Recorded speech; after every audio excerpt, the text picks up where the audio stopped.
Entonces nada, vamos a comenzar con el tema origen y creación. Origen y creación. Sé que tienes preparación en este tema, humildemente hablando, ¿no? Sabemos que la gloria siempre es del Señor. Y para los que no saben, este hermano escribió un libro, se llama Origen del Universo, algo así.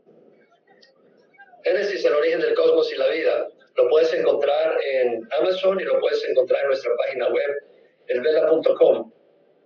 Bien, y bueno que lo digas, hermano, para los que lo quieran, y les invito a todos, muy buen libro. Yo lo he leído algunos pedazos, eh, quizás después me lo pueda leer completo. Entonces, mi hermano, háblanos un poco, lo que es resumido, porque sabemos que es un tema muy amplio, de lo que es el origen, la creación. Puedes dar alguna reseña de tu libro y, o sea, para las personas que se preguntan, ¿quién creó a Dios? Que sabemos que es una pregunta que, como decir, absurda, pero para las personas que no entienden mucho o que no han estudiado este tema, ¿quién creó a Dios y por qué está demostrado que hay una creación y que hubo un principio de creación? Bueno, no creo que sea absurda la pregunta, César. Creo que es una buena pregunta. Entendiendo que hay personas que no han sido expuestas a la fe cristiana o realmente nunca han cuestionado y tienen una fe ciega.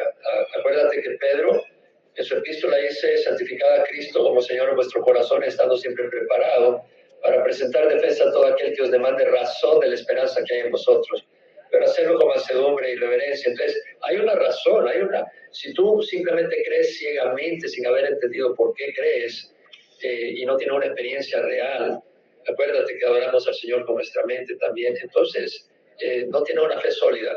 Dios nos ha dado argumentos. Primero, la creación, y Pablo en su epístola a los romanos dice: la ira de Dios se revela desde el cielo contra toda impiedad e injusticia a los hombres que con injusticia restringen la verdad. Porque lo que se conoce acerca de Dios es evidente entre Dios, pues Dios se lo ha mostrado evidentemente, porque desde la creación del mundo, sus atributos invisibles, su eterno poder y divinidad se ha visto con toda claridad, siendo entendido por medio de lo creado, de manera que no tienen excusa. Es que el universo muestra diseño, y el diseño siempre es resultado de un diseñador. Tienes la molécula del ADN, que es información. La molécula del ADN es un lenguaje, tienes 3.000 millones de bases químicas que se traducen en acción, en la formación de proteínas, en la formación de características de la especie, ya sea animal, ya sea una planta, ya sea el ser humano. Entonces tienes todo un lenguaje donde tienes 4 bases, tienes una escalera, el ADN con 3.000 millones de estas bases, estos escalones, transmitiendo información. Es como el poema, tienes el himno nacional de Cuba, el himno nacional de El Salvador, está hecho por letras ambos. La diferencia es la secuencia de las letras, y la secuencia de las bases en el ADN transmiten información, que a veces es la formación de un animal o de una planta, no solo el diseño, pero el proceso de formación, mantenimiento, etcétera. Es impresionante lo complejo que es. La información nunca es resultado de accidente. Además, por la primera y la segunda ley de la termodinámica, tú puedes concluir que hay un creador. La primera ley dice que nada se genera por sí solo de la nada. Y segundo, la segunda ley dice que todas las cosas van de orden a desorden, de información a corrupción de información. Entonces, el universo o ha existido siempre o alguien lo creó. O ha existido siempre porque no se puede crear por sí mismo de la nada. Entonces, o alguien lo creó o ha existido siempre. Pero si hubiera existido siempre por la segunda ley de la termodinámica, las cosas van de orden a desorden, de información a corrupción de información. Entonces, si tú tienes algo caliente y algo frío, después de cierto tiempo se balancea y tienes un equilibrio térmico. Si el universo hubiera existido siempre, tendrías un equilibrio térmico, y no lo hay. Hay regiones del cosmos. La más caliente que se conoce tiene 300 millones de grados centígrados de temperatura, y la más fría 272 bajo cero. Entonces hay una diferencia en temperatura abismal, que quiere decir que el universo no ha existido siempre, si no todo estaría en un equilibrio. Si no ha existido siempre, quiere decir que alguien lo tuvo que haber creado, porque no se puede generar por sí solo. Entonces el universo tuvo un principio, y sabemos que ese principio es el creador, el que lo creó. Tú dices: bueno, ¿quién creó a Dios? Sabemos que el tiempo es una característica de nuestro universo. La teoría de la relatividad lo menciona. Tú puedes viajar, salir del planeta Tierra a 100.000 kilómetros por segundo si pudieras, y después de 3 meses regresas a la Tierra, ya que han pasado miles de años. Y para ti solo unas cuantas horas, unos cuantos días.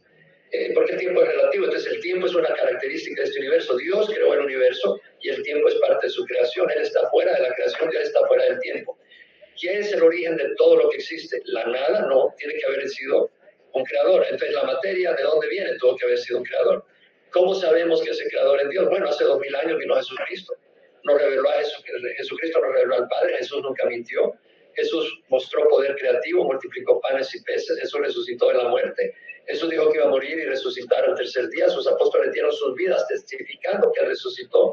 Nadie da su vida por una mentira, sabiendo que es una mentira. Entonces tenemos toda la evidencia. La información siempre viene de un ser inteligente. Además, las cosas van de orden a desorden. El ADN, el ser humano se está degenerando, con cada generación se va deteriorando el ADN. Quiere decir que hubo un momento cuando estaba perfecto, sin daño. Y eso coincide con el libro de Génesis, que dice que Dios creó todo perfecto, pero cuando entró el pecado, entró la corrupción. Entonces tenemos una cantidad de evidencia que hay un creador, la evidencia natural, y luego la Biblia, la revelación sobrenatural nos revela al creador. Hay mucho, el tema es muy amplio, César. Sí, de una manera resumida. La evidencia es enorme para el creador. El problema es que ha habido demasiado engaño, demasiada mentira. Los medios de comunicación están infiltrados desde un punto de vista ateísta, liberalista. Las instituciones académicas están influenciadas, pero hay muchos científicos creacionistas, muchos, y muchas de las cosas que se van descubriendo cada vez más. Por ejemplo, se ha ido descubriendo que la capacidad de una especie de adaptarse está preprogramada. No es algo de que la selección natural selecciona algo que se produce casualmente, no. El sistema del ADN está diseñado de tal manera que la célula responde a cambios ambientales y genera cambios, respuestas apropiadas al cambio ambiental. Un animal puede cambiar su pelaje. Cuando viene el invierno cambia su pelaje y se convierte blancuzco para confundirse con la nieve. Eso ocurre en la misma especie, en una estación de invierno. No hubo un cambio aleatorio, accidental, es que estaba preprogramado y se ha ido descubriendo cada vez más la complejidad del ADN. Muy, muy impresionante lo que se va descubriendo. Hay demasiada evidencia, los sistemas complejos no pueden ser resultado de accidente. Lo que es resultado de accidente no termina con propósito, el ser humano tiene propósito. Los ojos tienen propósito. El ojo no existe para sí mismo, existe para el cuerpo del que está integrado. Si tus ojos tienen propósito, ¿cuánto más el ser humano? Y el propósito nos lo revela Dios sobrenaturalmente en la Biblia. Es un tema sumamente amplio, César. Sí, y aprovechar que, gracias a Dios he podido compartir, o sea, primeramente te doy gracias y gracias a Dios, la gloria a Dios, porque como decía, era un hermano que está preparado en este tema. Decía, Dios me ha permitido compartirle acerca de estas cosas a las personas, tanto en el círculo cercano como en entrevistas en las calles, en fin. Y se tocan estos puntos, ¿no? Y, o sea, básicamente es lo que tú estabas explicando, cómo, o sea, que no tengo que añadir, pero bueno, son tantas cosas y son tantas las evidencias que desarman a cualquiera. Incluso me acordaba en estos días estuve viendo un testimonio, quizás tú lo viste, como de un científico del ojo o algo así, que él se convirtió, él era ateo, y yo no sé si él se especializó en lo que es el ojo humano, y él, o sea, hablaba de esto, del ojo, solamente el ojo, no sé cuántas células, y en un orden y matemáticamente, bueno, ahora no recuerdo exactamente, pero es algo tan maravilloso, solamente en el ojo humano, que uno se asombra, o sea, el diseño, la creación, todo. Y lo otro es que yo lo he compartido y lo he visto en lo que es este contenido, de que este ser que crea, que en este caso entendemos que es Dios, está por encima de esta creación. O sea, la creación subsiste por el creador que es Dios, y vemos cómo Dios puede, como tú decías, creó el tiempo, creó el espacio, creó la materia, y es algo que es lo que nos indica el razonamiento, la lógica, la ciencia, todo, porque, o sea, si no, ¿de qué manera se creó el universo? Es lo que tú hablabas también, de la nada no sale nada, y de un desorden no sale un orden. Entonces vemos a este creador con todos estos factores reunidos que apuntan a todo este universo que vemos, que no es que lo sepamos todo, no lo sabemos todo, pero todo nos apunta a ese creador. Entonces, hay un folleto que hemos escrito, César, se llama Creados a la Imagen de Dios. Es un folleto pequeño, sencillo e ilustrado. Y lo puedes hallar en nuestra página web, elvela.com. El Vela es el acrónimo del Verbo para Latinoamérica. Te vas a elvela.com, lo tienes ahí. Y también en nuestra página de Facebook. Puedes hallarnos en Facebook. Yo aparezco como Jaime Siervo de Jesús. O también puedes encontrarme en nuestro canal de YouTube. Aparece El Vela de Jesús todo junto. El Vela de Jesús, y el Vela va con B pequeña, V de V de Víctor. Si te vas a nuestra página de YouTube, tengo dos entrevistas sobre el tema. Uno con Joseph Kessel, que es profesor de biología y de otras cosas en la Universidad de Arizona. Es una entrevista en inglés, pero yo le traduzco y es una entrevista bilingüe. Y tengo otra entrevista con Nathaniel Ginson. Nathaniel Ginson ha comprobado que el ser humano tiene menos de 10.000 años en la Tierra, basado en la velocidad de desintegración de corrupción del ADN y la cantidad de corrupción total que tiene el ADN. Puedes tener una idea del número de generaciones que han habido, y es menos de 10.000 años. Y no solo eso, tienes que Alan Wilson, profesor de bioquímica de Berkeley en 1989, comprobó que toda la humanidad viene de una sola madre, comprobado.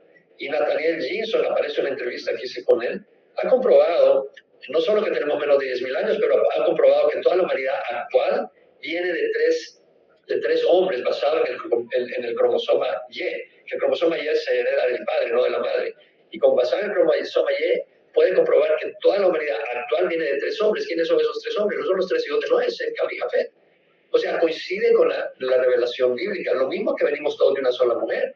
La revelación bíblica indica que Dios creó a Adán, después a Eva, y de ahí viene toda la humanidad. Y la genética lo comprueba. Entonces, hay una cantidad de elementos, César. El problema es el impacto de evolución. Nadie ha visto evolución. Nadie ha sido testigo de evolución.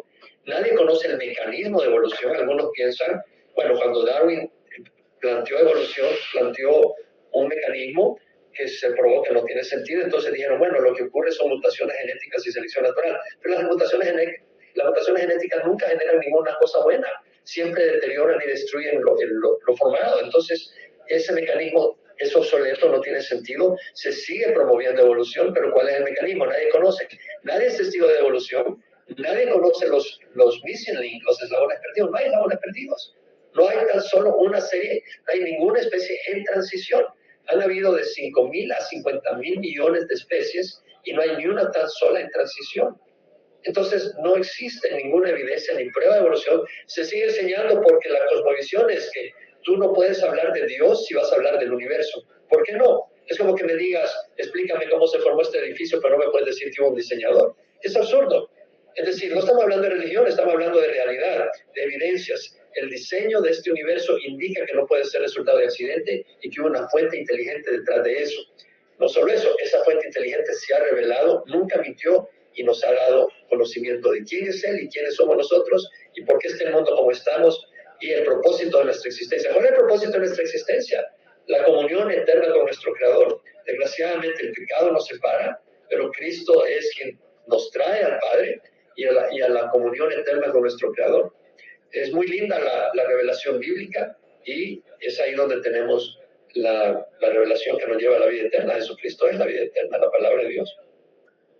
Así, y o sea, yo cuando uno analiza, esto creo que lo he dicho también, si rebobinamos hacia atrás en lo que es la reproducción humana, vamos a terminar en un hombre y una mujer, que es lo que tú, o sea, que es lo que tú estabas comentando, o sea, para que haya un ser humano tiene que haber un hombre y una mujer, eso está demostrado, eso no hay que ir muy lejos para, si le damos para atrás el casete, ¿en qué vamos a terminar?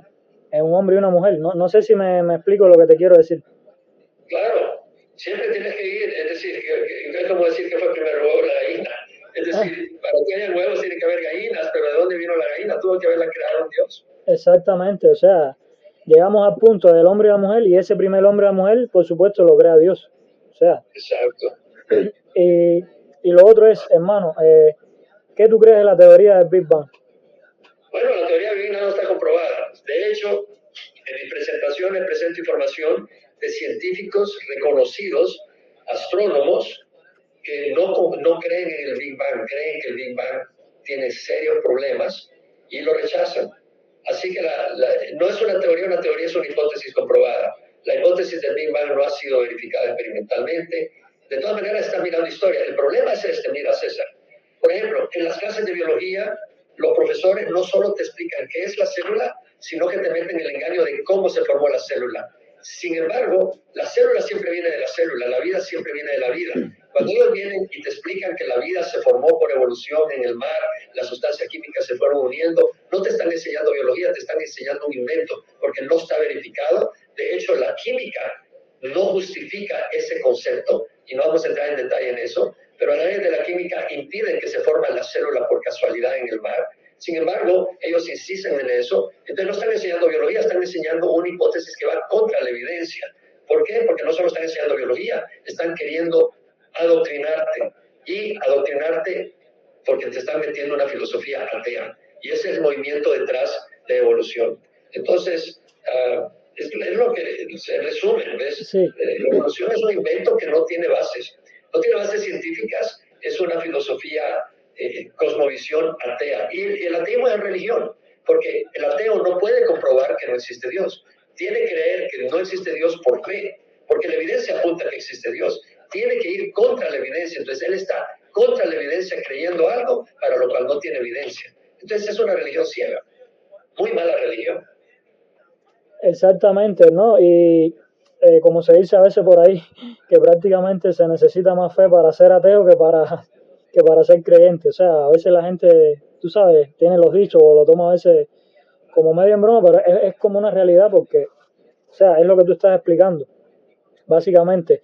Y es otro tema que se puede, o sea, por el tiempo no lo vamos a abordar, pero el ateísmo tiene muchos huecos. No sé que no pueden darle una explicación a la ley moral, por ejemplo, que esto lo he hablado en contenido que he creado. Eh, y en realidad pienso que nadie vive el ateísmo, porque esto lo he compartido también, y no lo digo yo solamente. Si tú... El asunto, César, es que hay personas que son ateas porque quieren ser ateos. No es porque tienen la evidencia, sino porque quieren vivir sin Dios. Es como el avestruz que mete la cabeza en el hueco. El peligro viene, pero y lo que tú dices, la ley moral, eso es muy importante. Mira, en el 2007, la revista Time sacó un artículo donde decía, bueno, Mark House, el profesor de psicología de la Universidad de Harvard, era de los que estaban trabajando en ese artículo y decía, ¿de dónde viene la ley moral? Ningún animal tiene ley moral sobre el ser humano, y decían, ¿de dónde viene? Y estaban estudiando escaneos del cerebro. Bueno, la ley moral viene del espíritu. No, el hombre es más que materia. Exacto. Es más que átomos. Entonces, si tú insistes en que ciencia es filosofía materialista, estás limitando lo que es ciencia. Ciencia es el conocimiento de la verdad. Si la verdad apunta que somos seres completos de cuerpo y alma, que hay un espíritu, eso es ciencia.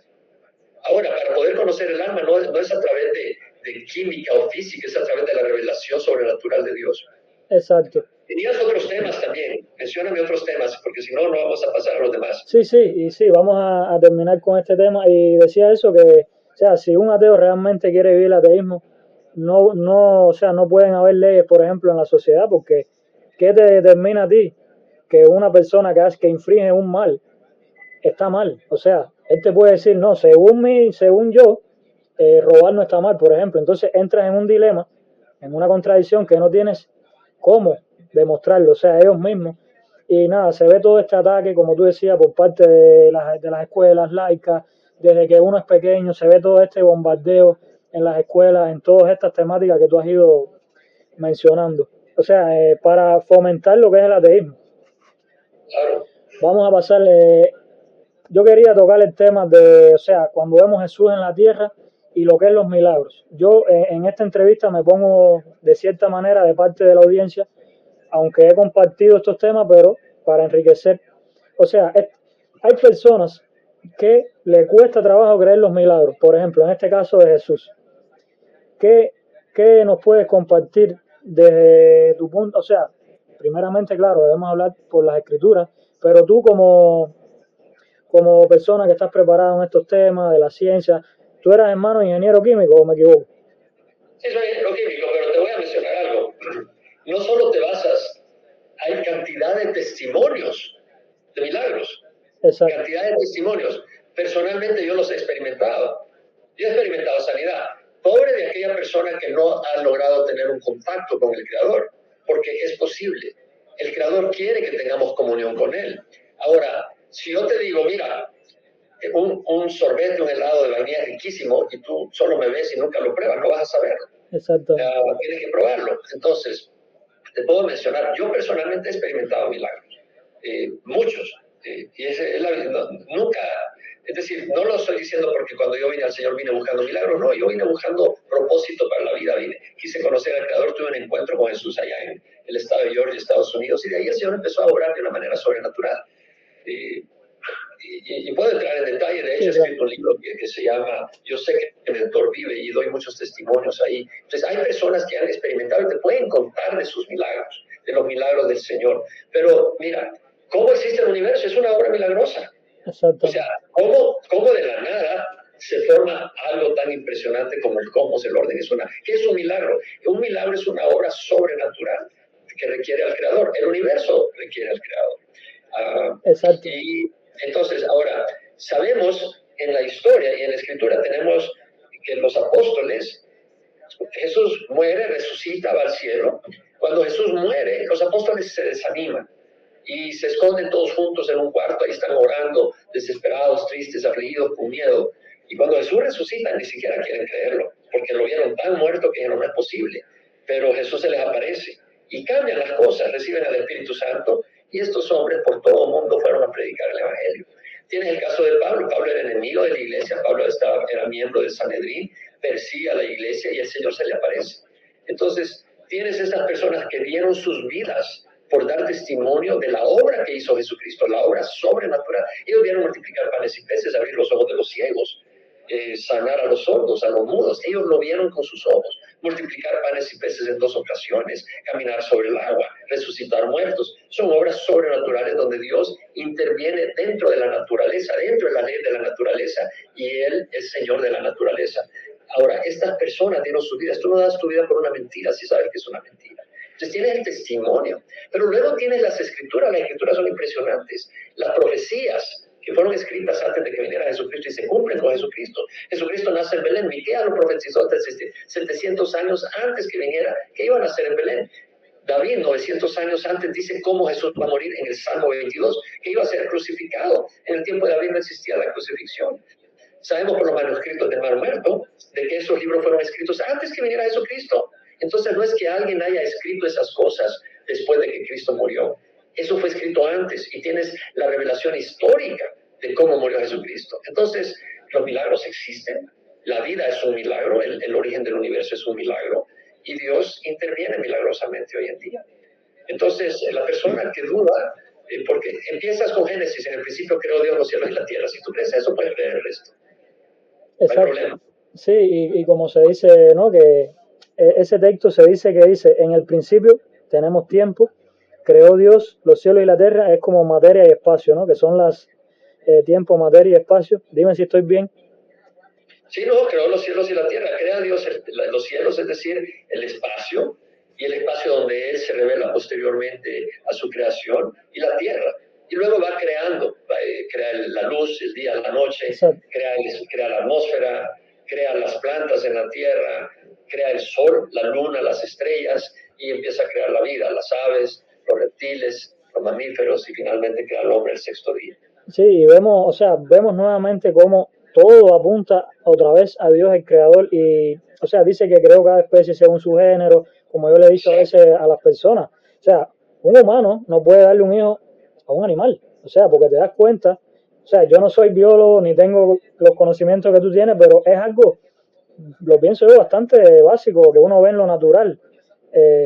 O sea, y es que, César, no necesitas ser biólogo. Es decir, Dios se manifiesta claramente a la mente humana. Tú no necesitas ir a la universidad para conocer a Dios. Exacto. Es decir, lo único que te sirve en la universidad, si tú entras a la química, a la física, y te meten el engaño de que evolución es cierta, y te meten que la química y la física, tú conociendo la química y la física y la biología, puedes destruir esos argumentos con sus armas. Sí, no, con las armas académicas, pero no necesita, mira, cualquier persona puede entender la maravilla de la creación, es impresionante una salida, una puesta de sol. Pero hablemos de la deidad de Cristo, porque Cristo, y eso es muy importante, Cristo hizo milagros, pero Cristo no solo hizo milagros, Cristo es, tenemos la divinidad de Cristo, Cristo es el Dios de la eternidad, y las personas no pueden conocer a Dios si no es a través de la Biblia, porque la Biblia nos revela a Dios. Dios no lo puede llegar a conocer con tu esfuerzo intelectual. Necesitas la palabra de Dios y la palabra de Dios nos revela a Dios. Sí, y mi hermano, antes de ahora caer, que ese es el otro tema que quería tocar de la divinidad de Jesús, que hoy día es un tema que se está atacando por sectas, tú sabes, grupos religiosos falsos. O sea, terminar que, o sea, como tú decías, en mi caso también yo he visto sanidades de Dios en mi vida que son milagros. Muchas personas que, bueno, que las tengo en las redes lo saben. Y antes de caer en el tema de la divinidad de Jesús, ¿qué tú le dirías para cerrar con este tema de los milagros? Porque esto yo me lo he preguntado también a modo de enriquecimiento, de modo de, o sea, no ya de confrontar a Dios en la duda, sino de como de cuestionamiento humano y de curiosidad, ¿no? Yo a veces me he preguntado, y sé que muchas personas se los preguntan, ¿qué tú le dirías a una persona, por ejemplo, vamos a poner, sabemos que Jesús hizo varios milagros, algunos lo creen, otros no, el agua en vino, sanar el ciego de nacimiento, la resurrección, que fue algo espléndido, pero un ejemplo, vamos a ver el caso, por ejemplo, de los panes y los peces. ¿Cómo tú le explicarías a una persona?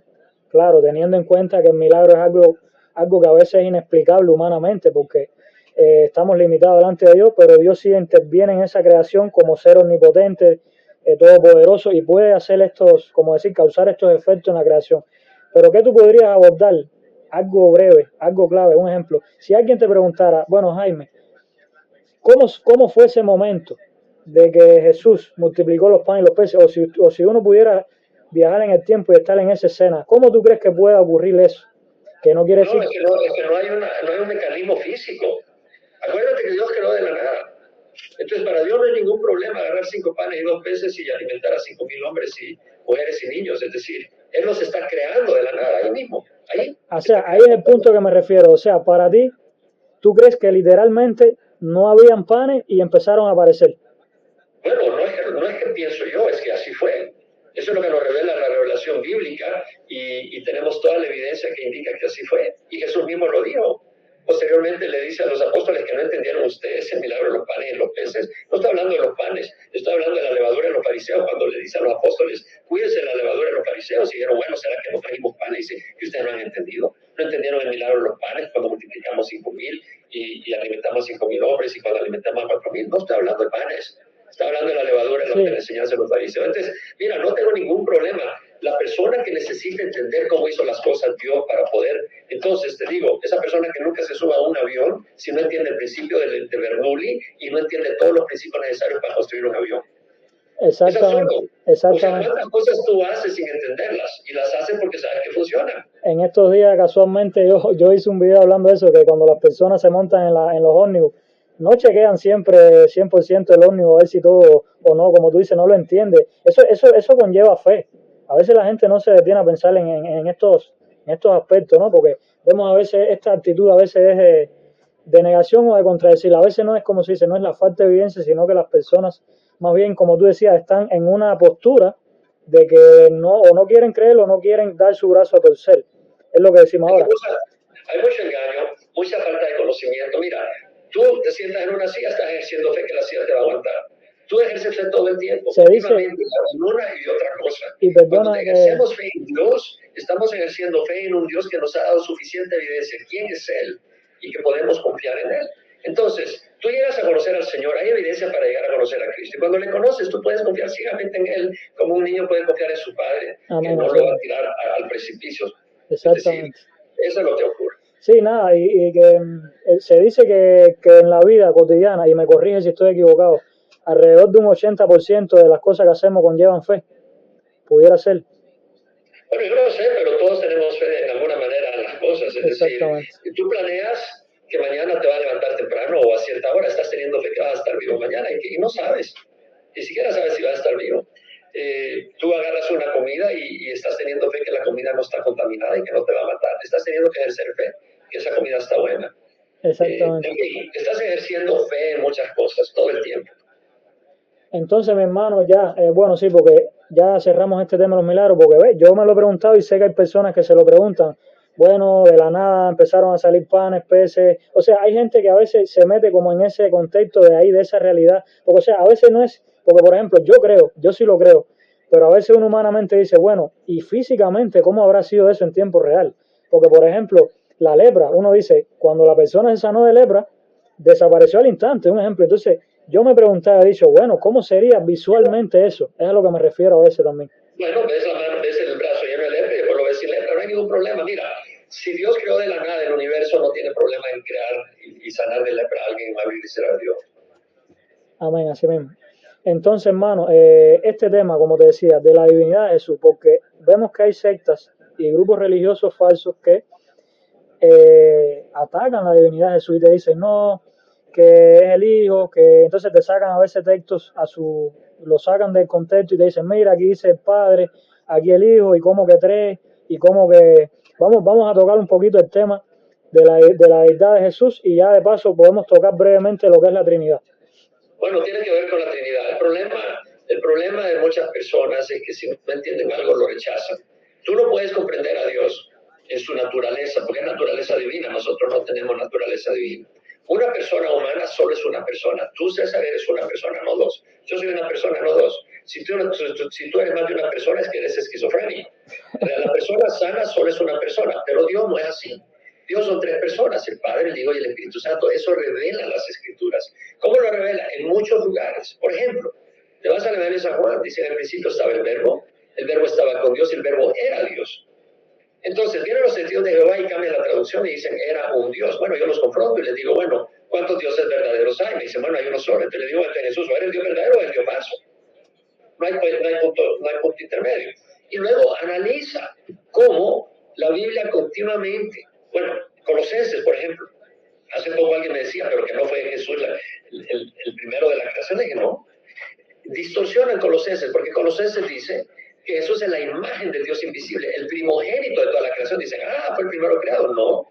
Cuando dice el primogénito de toda la creación, dice porque en él fueron creadas todas las cosas. No dice porque él fue el primero creado. Dice, Jesús es la imagen del Dios invisible. ¿Quién puede tener ese privilegio de decir yo soy la imagen del Dios invisible? Solo Jesús. Y él es la imagen, el primogénito de la creación porque en él fueron creadas todas las cosas. Tanto en los cielos como en la tierra, visibles e invisibles, todo ha sido creado por él y para él. Y todas las cosas existen creadas por él para él, y él es antes de todas las cosas. No dice que él fue creado antes, dice él es antes, él es el gran yo soy, él es antes de todas las cosas, y todas las cosas permanecen debido a él. Entonces, el mismo Jesucristo dice, el que me ama guardará mi palabra, y mi Padre le amará, y vendremos a él y haremos en él morada. Póntete a pensar. Jesús dice, el que me ama guardará mi palabra, mi Padre le amará y vendremos a él y haremos con él morada. Óyeme bien. Sí, en plural. El único que puede estar en todas partes todo el tiempo sobre Dios es el único omnipresente. Y si Jesús puede estar en cada cristiano, en todas las partes del mundo, Jesús tiene que ser Dios. No, y que habla en plural, no está diciendo yo vendré, dice vendremos, o sea, Sí, exacto, el Padre y el Hijo. Y de hecho, en Mateo dice, y yo estaré con ustedes todos los días hasta el fin del mundo. Además, el único que te puede oír todo el tiempo es Dios. Un ángel no puede estar en todas partes, y Jesús dice, todo lo que pidas en mi nombre lo haré, para que el Padre sea glorificado en el Hijo. Si me pides algo en mi nombre, yo lo haré. Si me pides algo en mi nombre. Es decir, nos está llamando a que todos le pidamos a él. ¿Cómo puede decir Jesús que le pidamos algo a él si él no puede oír a todas las personas a la vez? Y además, ¿quién va a juzgar al mundo? Jesús mismo dice que lo va a juzgar. Él mismo lo dice. Dice, muchos vendrán.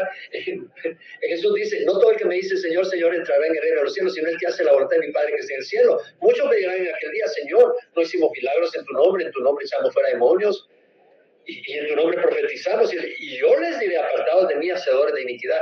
¿Quién va a estar juzgando a cada hombre? En Hechos 17 leemos que Jesús ha sido designado juez de todos los hombres.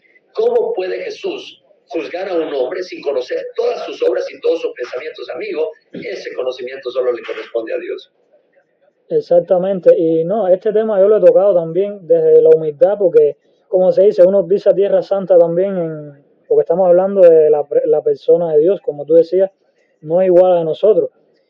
Y entonces vemos toda esta serie de aspectos. Yo en mi momento tuve mis dudas, no es que soy un experto, pero gracias a Dios he podido comprender lo que es este tema, y que Dios ayude a esas personas que están en esta situación, como tú dices, a veces como que por querer, ¿no? O sea, yo pienso que en parte es un misterio que se puede conocer, no es algo que está velado totalmente, sino que lo podemos conocer, la Biblia nos lo muestra, y al mismo tiempo es algo que lleva fe, porque estamos delante de un Dios infinito. Entonces nuestra mente humana limitada, claro que no va a poder comprender esa totalidad. Y vemos esto de que Jesús reciba adoración, cuando la Biblia dice, solo el Señor tu Dios adorarás. El mismo Jesús se lo dijo a Satanás. Entonces, ¿cómo es que Jesús recibe adoración? Hay que preguntarse eso. Entonces estamos cayendo en idolatría. Porque Correcto. entonces el mismo Jesús, ¿por qué permitió que lo adoraran? Porque él podía haber dicho, mira, no me adoren, como le dijo el ángel, no recuerdo si fue Apocalipsis, a Juan. Apocalipsis 21, y también en Juan, el Señor dice, cree en Dios, cree también en mí. Oye, te estás poniendo a la parte de Dios. Sí, no recuerdo ahora si fue a Pedro o a Juan que él le dice, no me adores a mí, adora a Dios, algo así. Fue a Juan en Apocalipsis, cuando se arrodilla el ángel que le está revelando a Juan en Apocalipsis 21, se le arrodilla a Juan y le dice, no, adora a Dios. Entonces, el único que es digno de adorar es Dios. Exactamente. Aún Pedro, cuando se le arrodilla a Cornelio, a Pedro le dice, levántate, soy un hombre como tú. Exactamente. Sin embargo, los apóstoles adoraron a Jesús cuando Jesús camina en el mar de Galilea, y entra en la barca. Cuando entra en la barca, los apóstoles se arrodillaron, le adoraron. Sí, y he conversado con algunos testigos de Jehová, y entonces a veces cae en este tema, no, que la traducción, pero yo me pregunto, pero ¿cuántos? Porque la Biblia no habla esto en un solo texto. Entonces, aquí pasa algo, porque son varios textos que nos están mostrando esta doctrina. Entonces, no puede ser que todos los textos estén mal traducidos. ¿Te das cuenta? No, es demasiada evidencia, César. Exacto. Por ejemplo, en Romanos, en el Antiguo Testamento, la palabra del Señor dice, ante mí se doblará toda rodilla y toda lengua confesará. ¿Y a quién se aplica en el Nuevo Testamento? A Jesucristo, Filipenses. Toda rodilla se doblará y toda lengua confesará que Jesús es el Señor, para la gloria del Padre. Bueno, el Antiguo Testamento habla que la única roca es Dios, y en el Nuevo Testamento leemos que Jesús es la roca. Entonces hay bueno, Isaías dice que un niño nos ha nacido, un hijo nos ha sido dado, y se llamará su nombre admirable, consejero, Dios poderoso. Demasiadas traducciones a Jesús cuando lo van a apedrear, cuando dice, antes de Abraham yo soy. Exacto, la persistencia. La cantidad, Tomás arrodillándose le dice, Señor mío y Dios mío, y Jesús le dice, porque has visto, has creído. Es decir, la cantidad de escritura. Este que dice, y perdona que te interrumpa, dice que he muerto y ahora vivo por los siglos de los siglos. Ayúdame a recordar ese que estaba por Apocalipsis también. Sí, el alfa y el omega, el principio y el fin. Es decir, el problema de los testigos es que ponen la fe en la organización.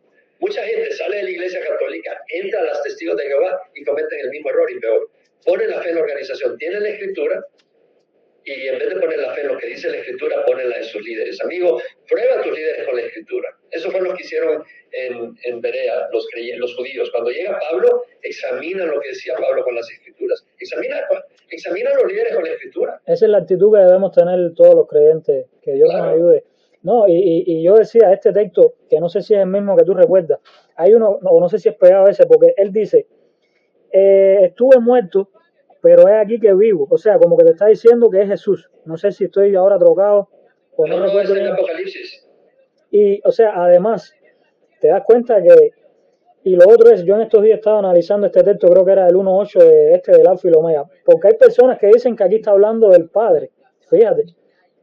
Sí, yo sé, pero el problema es, hay demasiados textos que apuntan a la deidad. Exacto, no, y aún así en el contexto arriba, viene hablando creo de Jesús también, o sea que no es solamente decir que viene hablando el Padre por un capricho, sino que cuando vemos el contexto, te viene hablando creo de Jesús también. Pero bueno, es como estamos hablando, son muchos textos, son varios textos, no es el objetivo. Son demasiados textos. Y lo que le digo a veces a las personas, no es el hecho de que si Trinidad no aparece en la Biblia, o sea, sino que sencillamente la Biblia nos muestra esta enseñanza, nos dice que el Padre es Dios, que el Hijo es Dios y que el Espíritu Santo es Dios. Exacto. Y nos dice como le llames, el Padre y el Hijo y el Espíritu Santo son Dios. Exacto. Y el Espíritu Santo no es una fuerza porque te guía toda la verdad, un espíritu no guía. No. Es decir, una fuerza no guía, el Espíritu sí guía. La fuerza de electricidad no se entristece. Sí, exacto. Y la Biblia dice, no entristezcáis al Espíritu Santo. Claro, excelente. Y cuando dice, no le han mentido a los hombres, sino a Dios, en hecho, hablando del Espíritu Santo. Entonces, y el Espíritu Santo es mencionado como espíritu de sabiduría. No, y una fuerza no tiene sabiduría. Exacto. Y lo otro es esto, que al mismo tiempo la Biblia nos dice que Dios uno es. Ahora, debemos que Dios nos ayude, ¿no?, a ser humildes delante de la Escritura, como creo que una frase de Spurgeon que dice, donde la Biblia cae, calla tú también. Algo así. Y es verdad porque... Bueno, yo creo que es un excelente punto, porque hay muchas personas que especulan y especulan en las cosas que no son claras, que no están reveladas. ¿Y para qué? Eso es simplemente para llenar la mente de las personas que tienen un cosquilleo en el oído. Tenemos suficiente en la Escritura revelada para que aprendamos, apliquemos y vivamos y conozcamos al Señor y obedezcamos al Señor. Sí, como dice, creo que es Deuteronomio 29, dice, las cosas reveladas son para nosotros y para nuestros hijos. O sea, y no sé si puede decir que como que hay otras que le pertenecen solo a Dios. O sea, tú tienes que, ahí está lo necesario que tú tienes que saber y para la salvación de Jesús y para prepararte para bien. O sea, eso basta para uno conformarse y que Dios nos ayude, como tú dices y como estamos hablando, porque el hecho de que no entiendas completamente algo o que quieras coger solo una porción de la Biblia no te justifica. Tú tienes que ver la Escritura en todo su contexto y creer todo lo que dice, desde Génesis hasta Apocalipsis. Es excelente, tienes que estudiar todo el consejo completo de la palabra. Y Pablo en el capítulo 20 del libro de Hechos, cuando habla con los líderes y los ancianos de la iglesia de Éfeso, dice, yo no rehuí de declarar todo el propósito de Dios. Y todo el propósito de Dios lo declaras cuando tú estudias toda la Escritura. César, excelente. Mira, al cerrar, quiero animar a los que escuchan a que busquen en nuestra página web de nuevo, es elvela.com, ELV de Víctor, ELA.com. Ahí tenemos bastante literatura. Uno de ellos es Reflexiones sobre el Hijo de Dios, donde presento argumentos sobre la deidad de Jesucristo. Y otro se llama Sobre esta roca, y está escrito principalmente para los de trasfondo católico, porque muchos creen que Pedro es la roca de la iglesia, pero está muy equivocado. Y ahí presentamos argumentos bíblicos, no solo sobre cómo sabemos que Cristo es la roca de la iglesia, no Pedro, pero también muchos aspectos de una iglesia sana. Así que pues animo a aquellos que escuchen tu transmisión a que visiten nuestra página web donde tenemos algunas cosas y esperamos que sean de mucha bendición y que el Señor siga bendiciéndote a ti, César, que estás en Uruguay. ¿Cuánto tiempo tienes en el Uruguay? Bueno, 2 meses. 2 meses llevo. Acabas de llegar a Uruguay. ¿En qué parte de Uruguay te encuentras? Ahora estoy en Montevideo. Ah, qué interesante. Yo estuve en Montevideo hace algunos años y me han invitado para regresar a Montevideo este año.